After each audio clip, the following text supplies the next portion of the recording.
दोस्तों आज की वीडियो में मैं आपको 5 दिलचस्प पहेली के बारे में बताने जा रहा हूँ। तो आइए शुरू करते हैं। पहेली नंबर 1, कुरान पाक में किस रंग का जिक्र आया है?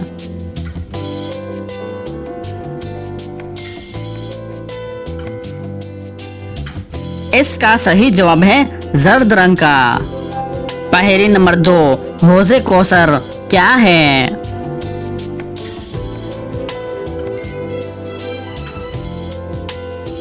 इसका सही जवाब है ये आप सल्लल्लाहु अलैहि वसल्लम का हौज़े मुबारक है, जिससे आप मैदान हशर में अपनी उम्मत को सैराब फरमाएंगे।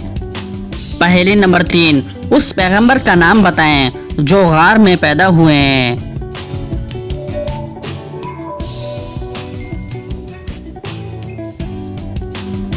इसका सही जवाब है हजरत इब्राहिम अलैहिस्सलाम।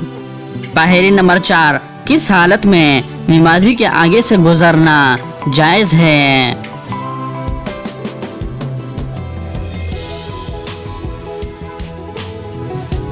इसका सही जवाब है काबा का तवाफ करते हुए। पहेली नंबर 5, वो कौन से सहाबी हैं जिनकी शक्ल शैतान नहीं इख्तियार कर सकता?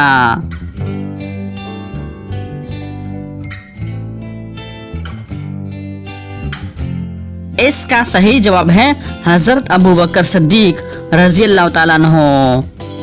तो दोस्तों उम्मीद करता हूँ कि आज की वीडियो आपको पसंद आई है। अगर पसंद आई है तो लाइक का बटन दबाएं और मज़ीद मालूमाती वीडियोस के लिए हमारे चैनल को सब्सक्राइब कीजिए। शुक्रिया।